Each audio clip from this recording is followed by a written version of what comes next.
دورة الإنقاذ احنا قلنا ممكن تختبر في حمام أو في البحر. النهارده هوريكم الاختبار في الحمام بس مسافات صغيرة. الراجل ده هيورينا الاختبار. الاختبار الأولاني ايه؟ 200 متر حرة، 150 منهم حرة وال50 الأخيرة هيد أب. عاوز تبدأ بالهيد أب ابدأ. هتبدأ ايه؟ حرة. يلا مش هنكمل المسافة كاملة بس نوري حضرتك شكل الاختبار. الصبت عادي أهو، اتفضل. يلا واحدة واحدة. ستارت اهو، واعوم الحرة بالشكل ده واخد نفس من الجنب واحدة واحدة عشان أقدر أكمل الاختبار وافنشه بالهيد اب. فنش بالهيد اب، تعالى هيد اب، وافنش اخر 50 هيد اب بالشكل ده. كده نقدر نجيبها في الخمس دقائق. النجاح في الاختبار ده من 4 ل 6 دقائق. اطلع، وكل درجه لها قيمه. يعني المفروض تجمع 700 من 1000 او 70 من ال 100. الاختبار الثاني اختبار الاندر ووتر 25. عشان تعمل اندر ووتر 25 لازم تنزل بالانس، تنزل براسك لتحت، ما تعملش ستارت سباحه. وريني كده يلا. وتنزل تعمل 25 متر اندر ووتر، حركات ضفدعيه. يعني ايه ضفدعيه؟ زي البريست كده، تشد بايدك ورجليك تدفع، حركات ضفدعيه. طب حضرتك ليك تطلع مره، ليك تطلع مره بس هتاخد 50%. لو طلعت لاخر المسافه هتاخد ال 100 درجه كامله. كل ما تقل المسافه بتقل ال 10 درجات معاك. اتفضل الاندر ووتر. حامد يلا وراك. اهم حاجه ما يبانش جزء من جسمك خالص. ده يسقط لو ظهرت رجليه ولا حاجه اهو كده تقع في الاختبار. كده انت تقع في الاختبار. لازم كله تحت المايه يا كابتن. لو في غريق تحت هتجيبه ازاي؟ اغطس بقى من عندك واطلع لي تحت هنا. يلا اغطس. الاختبار ده عشان نعمله صح لازم نكون قريب من القاع اهو. عشان انت لا بتتعرض ان في غريق في المايه هتطلعه ازاي. تمام؟ اطلع بقى فوق، اعمل ستارت واعمل لي الهيد اب. اختبار ال 50 متر هيد اب ده في 90 ثانيه، يعني دقيقه ونص. بتجري وطعن، بتجري طعن، بتجري وطعن.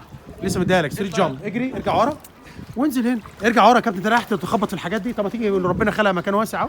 اجري من عند ايد الراجل ده وطير على الحاره. الطعن اللي انا علمته لك، ستريت جامب، وريني، وهيد اب. كله بقى يرجع هناك. غريق. طبعا الطعن هنا غلط. ليه؟ لان راسه نزلت في الميه. المفروض بعمل طعن رجل ورا ورجل قدام، وبعمل سوسته بايدي ان انا جسمي ما يغطس. عرفت اخطائك وهتشوف الفيديو ده وتتعلم منه. في الطعن رجل ورا خالص ورجل قدام خالص، قدم الارتقاء ورا، وبتحاول تضغط على ايه بايدك على الميه وتفضل راسك فوق. تعالى لي بقى باك بريست. ارفع ايدك. ده الاختبار رقم 4. بتنام على ظهرك كانك رافع الضحيه وتزق برجلين بريست زي ما انتم شايفين. ده الاختبار اهو رقم 4. زق جامد، بيعمله كويس. الاختبار رقم 5 سايد ستروك، ضربات رجلين كروس جانبي وبباصص في الساعه 8 بالعربي كده. وريني الجانبي. هيوري لحضراتكم اهو جانبي. وش ايدك للميه، صوابعك للميه. لازم راسك يبقى فوق واسحب بايدي. برضو هنا محتاج شغل اهو. بوري حضراتكم مستوى متوسط. ارجع هيد اب واكنك هتنزل تجيب الدميه من هنا. هنا ده الاختبار بقى المهم جدا. بنعوم هيد اب ونيجي نازل سقوط عمودين. ايوه هيد اب، وبعدين اعمل بالانس، اعمل برجلين كروس فوق وانزل هات الارض، واعمل كده وانزل اجيب الدميه. طبعا هو مشكلته في الغوص اهو، هنظبطها له بس قدام حضراتكم. ده مجمل يعني بشكل كده مؤقت اختبار دوره الانقاذ. اهم ما فيها بقى المسكات.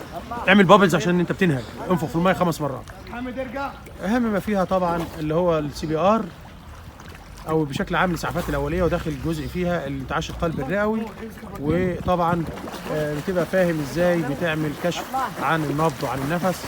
بسمع، بحس، بشوف، بتسمع صوت النفس، بتشوف حركه القفص الصدري، بتاخد احساس عند الشريان السباتي جنب تفاحه ادم على الرقبه كده من الجهتين، اي جهه تعجبك بالسبابه والوسطى، وبتتحسس النبض. مفيش نبض يبقى الراجل ده محتاج تعمل له ضغطات قلبيه الاول، او لو هو بقى مشكلته نفس، يعني في نبض ومفيش نفس، فبتضطر تدي النفس. الانفاس تديها 5 وبعدين ترجع تقيس 5 وبعدين تقيس لو هو مشكلته نفس بس.